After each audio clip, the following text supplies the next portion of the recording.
السلام عليكم ورحمة الله وبركاته داود soo dhawaad waa muuqaal cusub iyo channelkan tactigeeda kubadda muuqaalkan maanta asxaabay waxaanu ku falanqeynaynaa kulamadii la yaabka lahaa ee dhacay labadii habeenayna soo dhaafay iyada oo kooxaha Atlanta Leipzig iyo Atletico Madrid diideen in ay soo noqoshooyin sameeyaan kooxaha Valencia Tottenham iyo Liverpool halka kaliya kooxda PSG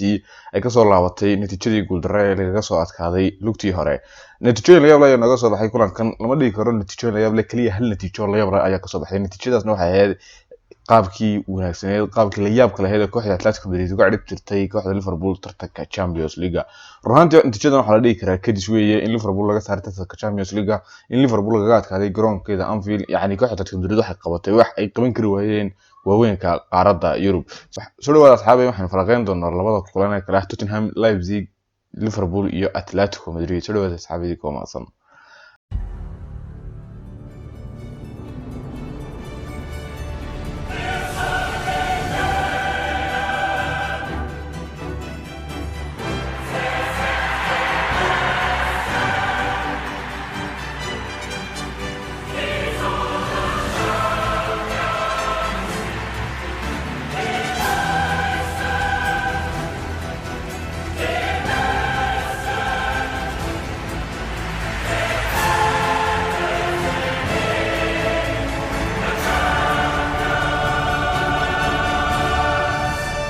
haddaan ku horeeyo asxaabay kulanka ugu muhiimada yaraa kulanka kooxda Atlanta Bergamo 4-3 kaga adkaatay kooxda Valencia runaantii ciyaarta waqti badan kama daawan laakiin waqtiyadii aan ka daawaday waxa aan qiimeeyay in kooxda Valencia ay ku soo tala gashay weerar 100% weyn arkaynay in kooxda Valencia ay u jeeday ama ay fahansaneed in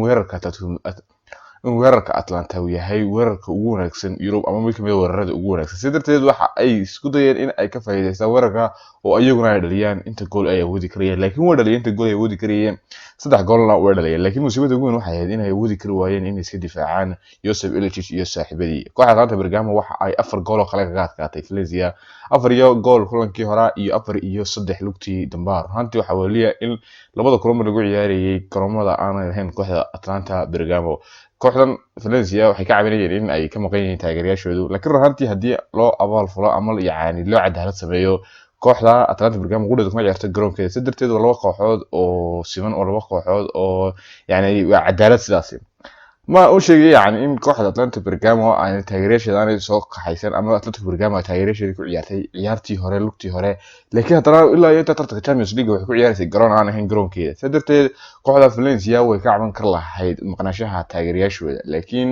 kama caban karayaan kooxda Atlanta kooxaha kale oo dunida ka caban kar lahayn garoomadooda ku ciyaarayaan halka hadii kaga soo gudubno asxaabay kulankaas aynu soo gudubno kulanka Tottenham laga adkaaday 3-0 ee kooxda RB Leipzig kaga adkaatay runaantii ciyaartaas waxa ay noqotay si aynan filayn waayo kooxda Tottenham waxay filaynay in taxadar ay ciyaarayaan in ay gool shabaqooda ilaashan doonaan in ay difaac adeegsan doonaan in ay kubadda u ogolaan doonaan in Leipzig ay haysato iyaguna ay kontartaag ciyaarayaan waayo dhaawacyada marka loo eego kooxda Tottenham qaabkaas oo kaliya ay kaga guuleysan karaysaa RB Leipzig laakiin Jose Mourinho sida uu sameeyay waxa uu doorbay in kubadda from la ciyaaro in kubadda la qaybsado yaani inuu waxay isku dayeen kooxda Tottenham in ay kubadda ka haystaan kooxda RB Leipzig runaantaas waxaan u arkay inay tahay khaladka ugu weyn ay sameeyeen kooxda Tottenham Hotspur xitaa shaxda ku soo galay Jose Mourinho ka dareemayay in shax furan ay tahay yaani wuxuu ku soo galay Ryan Sessegnon oo doonaya in uu kadib markii dhaawacyada ku yimi Ben Davies wuxuu doonay Ryan Sessegnon inuu weerar ka caawiyo aslan waa ciyaaryahan weerar laakiin dib ayuu dhigay halka waxa adeegsan kariyay Jan Vertonghen anigu runaantii waxa ila sax ah go'aan ila sax ah inuu Jan Vertonghen ku ciyaaro aslan center back waa Jan Vertonghen waa ciyaaryahan adag oo difaac wanaagsan laakiin weerarkiisu ma badna dhanka kale Ryan Sessegnon weerarkiisa ayaa badan weerarkiisa ayaa aad u caawin wanaagsan ayuu leeyahay laakiin difaacashadiisu waa zero difaacashadiisu ma wanaagsan sidarteed khaladaad badan ayuu Jose Mourinho ciyaarta sameeyay taas oo keentay in laga guuleysto 3-0 4-0 labada ciyaarood 3-0 ciyaartii dambe lagu ciyaarayay garoonka Red Bull Arena RB Leipzig ciyaartan ma soo bandhigay ugu wanaagsan haddana iyadoo sidaas wax ka guuleystay Tottenham Hotspur goolal wanaagsan oo qurux badan ay ka dhaliyaan kooxda Tottenham Hotspur waxay wadi kar weyn iska istaajiyeen ciyaartooyada garbaha uga ciyaaraya Mukiele iyo Angelino sidoo kale Sylvester Timo Werner ciyaartooyadaas oo dhan waxa ku jira form aad wanaagsan Dayot Upamecano runaantii kooxda RB Leipzig waxa ay gaadhay guul ay u qalmeysay walow aanay soo bandhigay ugu wanaagsan yaani bandhigay ciyaarihii Zenit Sampdoria la ciyaarayeen bandhigay ciyaartii Bayern Munich horyaalka Everton ku dhawaatay yaani kooxda waxyaabaha wanaagsan ee ku jecel RB Leipzig waxa weeye inay haystaan awoodii difaacnimo iyo awoodii weerarnimo sidaa darteed markay jecleysaan inay kubadda difaaca ciyaaraan oo ciyaar ay xidhasho ciyaaraan waxa way ciyaari karayaan marka ay doonaan ciyaaraan ciyaar weerara oo ay gool dhaliyaanna way ciyaari karayaan runtii taasna waxa weeye double standards aan kooxaha badankooda aan haysan kooxaha ugu waaweyn qaar kamid ah aan haysan waana runtii horumar ay gaadhay koox yar sida RB Leipzig kulankan ugu xiga asxaabi wax ka dhigan doona kulanka Borussia Dortmund lagaga cirib tiray tartanka Champions League wareegga 16 iyadoo kooxda Paris Saint-Germain 2-0 kaga adkaatay laba gool oo ka saxiixeen Neymar iyo Juan Bernat taasoo PSG geesay wareegga 8 tan iyo markii ugu horeysay ee 2016 runtii waqti aad iyo aad u fog 2016 loo eego koox sida Paris Saint-Germain oo kala ah yani waa 4 sano ayaan dhigi karnaa sanadkii afraad ayay soo gaadheen saddexdii sano hore waxay ka waxayeen wareegga 16 runtii waxay u dabaaldegeen qaab aan wanaagsaneyn waxay ku jeesjeesayeen Erling Braut Haaland falaqeeda ciyaarta intii aan u gelin hadii aan ka hadlo arinta yani jeesjeeska ku jeesjeesay ciyaartoyda Paris Saint-Germain runtii waxaan arkaa inay isman mentality tahay ama aqliyad yaraan ay tahay oo aanay ahayn arinta inay sameeyaan waayo ciyaaryahan daayira wasiga si wajir yani dabaaldegis si kastoo ka cadhaysay si kastoo ka xareejiyo ma ahayn sidaas oo lagu jeesjeeso yani ma aha ciyaaryahan xifaadeed ka dhaxay ma aha ciyaaryahan xamaasadeed ka dhaxayso runtii ma soo dhaweyn arinta ay sameeyeen ciyaartoyda Paris Saint-Germain si kasta haatee Lucien Favre ayaa khaladka loo saaray ciyaartan 100% sidoo kale taageerayaasha Borussia Dortmund khalad ayaan u saaraya Lucien Favre khaladka waxaan u saaraya in aanu walow in yar haatee aanu muhiimad siin khadka difaaca runtii wangrin way tobrahan waxa uu faraha uga qaadayo khadka difaaca waayo khadka difaaca uu jilicsan yahay وين تيجي صدر طويل عيارتوي يسبد لقى دريمة وين عيارتوي خد حاجة دفاع استجس وين لا دريمة يسبد لنا سمين سيد وين لا دريمة حالك هين برندق عيارتوي لكن مركز صدق صاق شو سجادو ديالو يمات سومال صدق حسب بدشو فأنت سوي شيء زين حالك تهاي أما أنا ضهين احتدي أنا ضهين بدل تكون بدشيد أصحابي الرهانتي تبرو وإنه سمايو يعني choices أما اختيارات شيء يعني أنا حالك هين bandhiga ciyaartoyda ay soo bandhigayaan yani maad Soomaaliya ay ugu bandhig wanaagsan sida xadii karna maad Soomaaliya oo asal ahaantiisa bandhig hoos dhaca ku jira 2 sano ilaa 3 sano ugu dambeysay dhan kale taageerayaasha Borussia Dortmund iyaga caanada waxaan u saaraya taageerayaasha Borussia Dortmund waxa muhiimad ay saaraya ciyaarta Schalke ee la ciyaari doonaan sabti soo aadan in ka badan ciyaartan Paris Saint-Germain ay la ciyaarayeen runtii mid dareemaysaa yani qaab fikirka taageerayaasha Borussia Dortmund intuu u yar yahay yani ciyaar horyaalka hadda muhiimada ka saartay ciyaarta Champions League waliba lugtii labaad waliba rajo wanaagsan aad leedahay taas yani fahmi maayo waayo halkan waxaan ka arkay in taageerayaasha Borussia badankoodu ay doonayaan inay Schalke ay ku guuleystaan in ka badan intay u soo bixi doonaan wareegga 8 yani maxay ka tahay sidaas hadii wareegga 8 soo gaarno kulba meel kale gaari mayno kulba inuu ka baxayna kulba wala harayna wala naga cibtiraya inuu Schalke ku guuleysayna si aanay taageerayaasha Schalke aanay noogu dabaaldegin si aanay taageerayaasha Schalke noogu dhin Schalke ay ka wanaagsan yani waan fahmi waayay sidee kooxdaadu aduna kooxda taageertid cid doonto ahaato ciyaaraysa ciyaar wareeg 16 tartanka Champions League ma jeclaan lahayd in laga guuleysto si aad u guuleysato ciyaar derbi oo kooxda 6 aad ka guuleysanayso wareegayaan ugu sameeyeen kamana doorteen natiijada soo laga badanayo waxaan door bidal lahaa inaan ka soo gudbo wareegga tartanka Champions League aan ciyaarayo dhanka kale kooxda Paris Saint-Germain ayaa raay ahaanteeda soo bandhigtay ciyaar iska caadi ah yani aan u qalmeyn heer sare oo laga soo baxo yani wareegan yani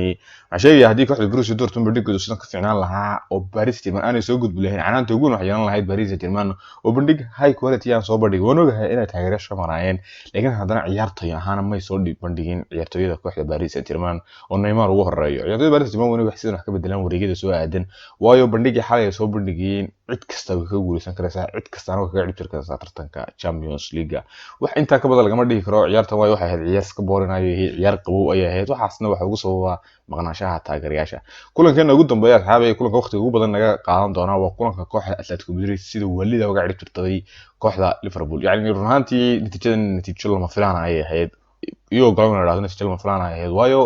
kooxda Liverpool aad iyo aad bay ugu adagtay garoonkeeda Anfield kooxda Liverpool aad iyo aad bay asal ahaan u adagtay kooxda Liverpool waa kooxda ugu wanaagsan Yurub raay ahaanteeda kooxda ugu wanaagsan Yurub inaad garoonkeeda kaga adkaatid 3 iyo 2 waliba in 2 gool ay kaga horeeyaan 3 gool oo dambe ka dheelisiid yani taas waxay ku sheegaysaa shaqada weyn oo ka Diego Simeone waan ogahay in badan canaantay Diego Simeone xil ciyaareedkan gudihiisa canaanna uu leeyahay runtii waan ogahay inuu tababar wanaagsan yahay laakiin canaan uu leeyahay waayo muu soo bandhigin ciyaaraha qaar bandhig uu qalmeeyay ama bandhiga tayada ciyaartoyda uu haysto kulankan waxa la dhigi karaa khaladada yar ay sameeyeen ciyaartoyda Atletico Madrid oo difaaciyadu khalkhalayeen ciyaartoyda focus badan ay tireen waqtiyada qaar waxa mudane ciyaartoyda khadka bixin waqtiyada qaar waxa dareemay ciyaartoyda kubadda isku qabsanayaan taana khalkhalka ay keenayso ciyaartoyda isku dhudhudhudhudhudhu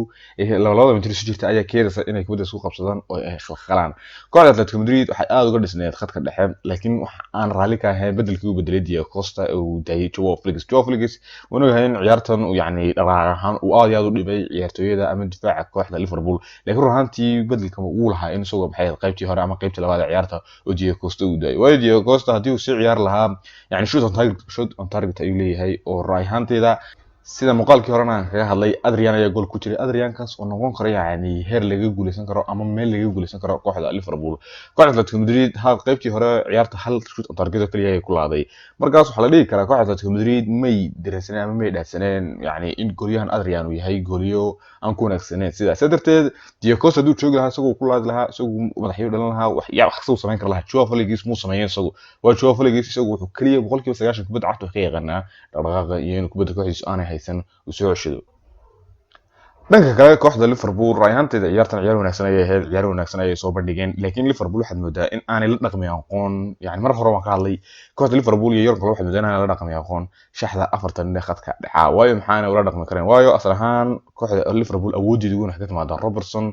iyo Alexander-Arnold way jiraan kulamada qaar laga xidho oo la iska difaaco oo la iska caabiyo, kulamada la iska caabiyana awood Liverpool xagee timaada khadka dhexe ayay timaada, yani Jorginho Wijnaldum, Jordan Henderson raggaas ayaa ku wada furfura oo goolasha dhaliya sidii ciyaartii xalay waakii Jorginho Wijnaldum gool ku dhaliyay, laakiin shaxda afarta khadka dhexe maxay u dhibaysaa kooxda Liverpool, waxay u dhibaysaa labada qaybood wala istaajinaya Alexander-Arnold, Robertson, Jorginho Wijnaldum, Henderson, Fabinho inta ciyaaryahanba wala Jorginho way afar ciyaaryahan ay khadka dhexe ka ciyaara, taas mushkilada ay ku keeni karaysaa kooxda Liverpool oo asal ahaan way Roberto Firmino waxa ciyaaryahan hadafiya, Roberto Firmino wuxuu yimaadaa khadka dhexe si uu kubadda uga soo qaato oo furfuro, way false number 9 ayuu badan ciyaara, waa yani nooca ciyaaryahanada masaaxadaha fura space-ka siiya kooxaha ama ciyaartoyda garbaha uga ciyaaraya, taa shaxda afarta dhexda waxay ka dhibaysaa inaan ciyaaryahankaas dib aan u soo noqon, waayo afar ciyaaryahan dambe ayaa ka sii dambeeya, saas ayaana la dhihi karaa waxay u haysaa dhibta ugu weyn Jurgen Klopp wuu neceb yahay in kooxdu ay kula ciyaaraan afar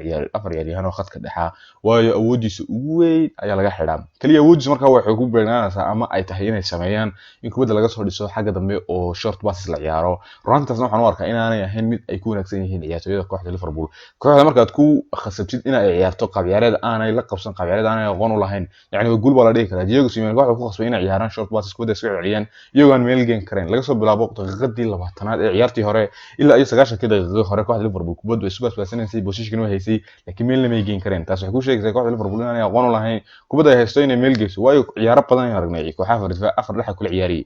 يعني kulankii Man United hore barbaraha ku dhamaatay, kulankii Watford ee laga guuleystay, يعني xitaa kulamada qaar ayaan arkay kulamadii Club World Cup ay ku ciyaarayeen Qatar ayaan u maleynayaa kooxdu waxay kula ciyaarayeen afar ciyaaryahan oo khadka dhexe wana arkin labada ciyaarood ee ciyaareen sida ay ugu dhibaatoodeen inay guuleystaan, taas waxay noo sheegaysaa asxaabay in kooxda Jurgen Klopp ay leedahay khaladaad iyo ceebo, runtii dhawaan waxayna aaminsanayeen in kooxda Liverpool aanay wax ceebaale lahayn oo qaab lagu guuleystay aanay jirin, waxay gaareen yani dhamaystirkii kubadda cagta ay gaadhay, waana wax yani runtii aad iyo aad in kooxda Liverpool oo kala ay laba jeer isku xigtay ku guuleysto tartanka Champions League, waayo kooxahoo dhan ayaa eeganayay, kooxahoo dhan ayaa isha ku hayay, ugu dambeyntii asxaabay kooxda Liverpool ay difaacanaysay tartanka Champions League iyo kooxda Tottenham ee sanadkii hore gaadhay finalka tartanka halkaas ay kaga baxeen, waxaana hubaala in sanadkan aan daawan doono koox cusub oo ku guuleysan doonta tartanka Champions League, koox cusubna ay gaari doonto finalka, waayo Liverpool iyo Tottenham halkaas ay kaga baxeen wareega kubadda cagta asxaabay ma laha yani waxa la yiraahdo impossible, wax kasta waa macquul, dadka aaminsanaa in kooxda Liverpool ay soo baxayso anigu aan kamid ahaana way u tahay wax ku khasbay inay la qabsadaan, ilaa imka saadaashayda asxaabay 3 ayaa ii saxa hal mid ayaa khaldantay afarta dambe ayaa wariye haray, yani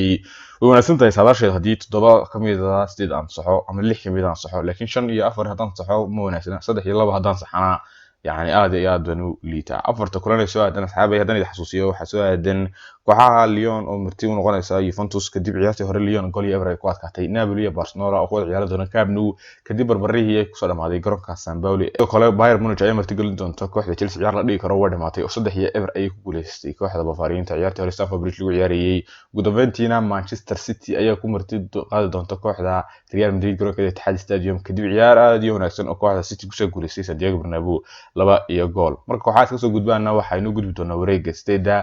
waata asxaabay muuqaalkan intaas ay ku eegyahay, hadaad ka subscribe keenay taadkada kubadda fadlan ha ilaawana subscribe to hadda malaka tarto si ku soo gaaraan muuqaalada ugu dambeeya, hadaad subscriber oo fadlan like saas saxiibadan la share garan muuqaalada dambana la socda, waxaan ku dhownahay inaan gaarno asxaabay 1000 subscriber, ruuxantina waana wax aad iyo aad u wanaagsan, waana mid aan aad iyo aad ugu yani ugu hanqal taagayo aan aad iyo aad u rajeynayo, wad naga caawin kartaa oo si share garan kartaa saaxiibadood ugu yeeri kartaa. Assalaamu calaykum waraxmatullaahi wabarakaatuh.